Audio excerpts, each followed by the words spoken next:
Have you ever been to a car meet? They happen all over the place. The idea is simple. People who enjoy cars all drive to a giant parking lot somewhere and gather to take a closer look at each other's vehicles.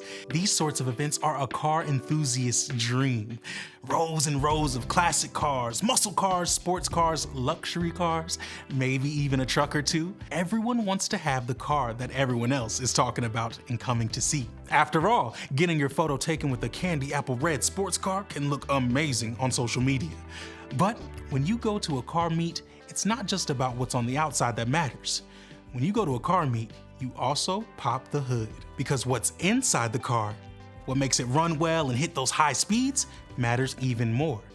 Your car can look like $1,000,000, but if the battery's dead or if the engine doesn't run, it just doesn't matter. It's a giant sculpture, which might be great at the museum, but at a car meet, you want to see how the car can drive.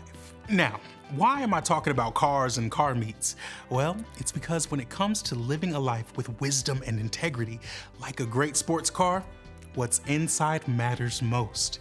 If you want to be a person who others trust and count on, you need to be, not just look like a person people can trust and count on. It all comes down to the idea of integrity. And as we look at the world around us, we can't help but see how integrity is more important than ever. That's why we're taking the entire month of October to talk about it with our kids. We define integrity like this: choosing to be truthful in whatever you say and do. Kids learn about telling the truth a lot, but just because you say one thing doesn't mean you actually live that way. We want them to see the value of being truthful with their whole lives and choose to live with integrity. Throughout the month, we'll take a look at people who had integrity as well as those who didn't, along with a few principles that can help us have integrity with God and each other, including our memory verse, Proverbs 10:9. Anyone who lives without blame walks safely, but anyone who takes a crooked path will get caught.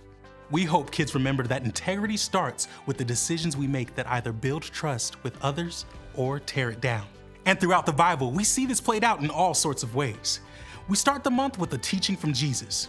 He talked a lot about how what's on the inside matters most.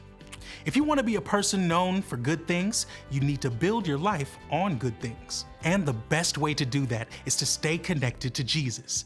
Bottom line, be truthful with your whole life. Then in week 2, we head to 2 Kings 5, where we find the prophet Elisha and his servant named Gehazi. Gehazi seized the chance to gain riches for himself by being dishonest and taking advantage of Naaman's gratitude. He went behind Elisha's back and inevitably lost his trust. We want kids to know that being truthful isn't just about telling the truth. It's about the relationship with the person on the other side of that truth. Bottom line, when you're not truthful, you lose trust. For weeks 3 and 4, we head to the book of Daniel. He was someone known for integrity long before his moment in the lion's den. In Daniel chapter 1, we discover how when he and his friends were first captured by the officials and taken to Babylon, no one would have known or cared if they followed God's law or not. But when they had the choice, they knew following the path of integrity would be most important. Bottom line, do what's right wherever you are. Next, we head over to a few chapters in Daniel 3 and see how Daniel's friends Shadrach, Meshach, and Abednego showed integrity. Nebuchadnezzar built a statue for everyone to worship as God, and if they didn't, they'd be thrown into a fiery furnace.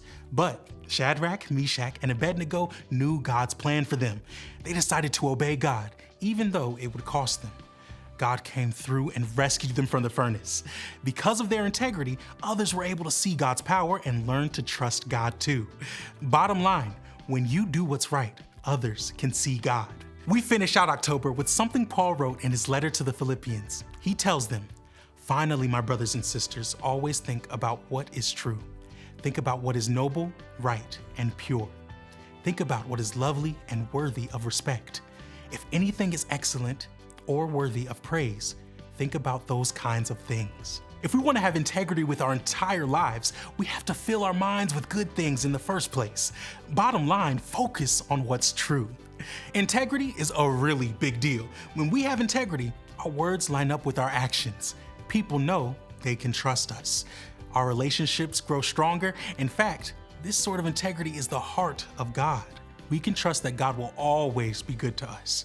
We want kids to begin building the kind of lives that show they can be trusted. because they know the one who can be trusted above any other.